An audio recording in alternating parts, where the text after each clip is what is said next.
I am here with my husband again. We are going to do the cat standing front for our torso flexion. I have him standing parallel and everything engaged about 3 to 6 inches away from the chair. I'm on number 3. This is something I would typically do for a warm-up. He's a strong man, so I'm giving him a little bit more weight.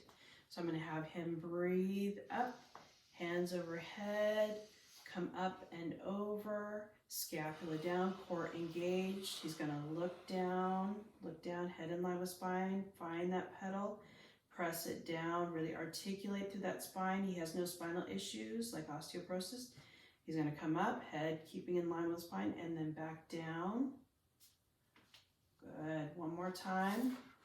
And then we're gonna transition as he pushes that pedal down into a tricep press. So now he's going to come all the way down, as far down as feels comfortable, and he's going to bend those elbows into his tricep, engaging that core, soft knees, lifting that tailbone, head in line with spine.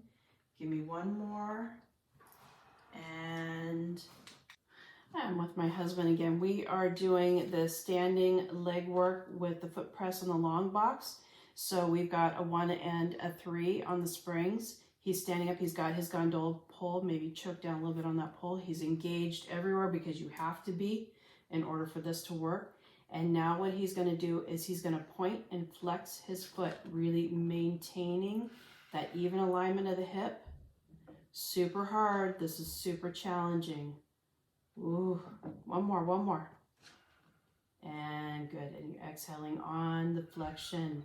All the obliques are firing, butts are firing. Scapula back and down, very good form. All right, I'm with my husband again, Chris, and we are doing supine leg work. We're gonna do a hamstring curl. I have him with a 1 and a 3 on the chair springs. He's got his feet dorsiflexed, hip width apart. His knees are mostly over his hips. He's got a little bit of angle, but that feels better to his body right now. He's got his arms actively into the mat, head in line with spine, scapula down. And now he's gonna pull that pedal down at his range of motion and lift back up. He's really using his core and his hamstrings to do this movement. And down. Feel that lower abdominal wall engage. Kind of feel that like earthquake abs. I see it. One more time. Good, nice breath on the exertion. Wonderful, thank you. I'm with my husband. We're gonna do the swan on the chair.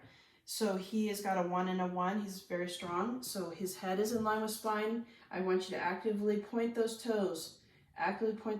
Long legs. Press the pubis into the chair and you're gonna lift up as your head comes naturally like it's fused. Don't arch the head, and then back down. And then lift up and then back down. One more, please. Good, and release. I'm here with my husband. We're gonna do the spinal torso rotation. So he's got his scapula down, he's got his glutes engaged, toes hard pointed, legs together, head in line with spine. He's gonna take his left hand, top of the fingers to his forehead. And as he lifts that pedal, then he's gonna look to, and then back center, press that pedal down. Let's do one more time. I know, it's really hard. It's a lot of core. Good. And push back down. I'm here with my husband. We are going to do a spinal lateral flexion. So he's standing with his feet parallel, fist distance apart. He's open, he's got his ribs knitted, his shoulders are back and down, scapula is down his back. Chest is open but not popping. He's going to take his right hand over and bend and laterally flex to one side. Good, and he's stable through his hip and back and to the other side. I am with my husband again. We are going to work on spinal rotation exercise. We are going to do the spinal twist. So I'm going to have my husband, he's sitting with his legs out. He's going to really try to straighten out his legs as much as he can with a soft knee. Hard flex those feet in dorsal flex, hard flex. And so his legs are wider than shoulder. Okay, he's gonna lengthen his spine, really drive that butt into the mat. Really kind of try to activate that pelvic floor, lengthen through your spine. Now take your arms out to a T. Good, below the shoulder height, so a little bit lower, relax. Bring the scapula down. Now he's going to rotate to the right. I'll get out of the way. And then use the core, bring it back into center.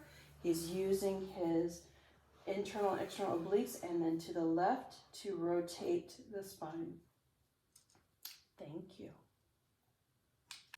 I am with my husband again. We are going to do sideline series. He's going to do a set of clams. So I have him head in on his side, facing the camera, of course. He's active through here, so he's engaged through the core, shoulder over shoulder, head in line with spine.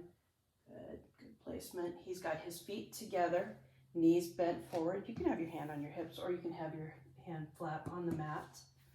Good.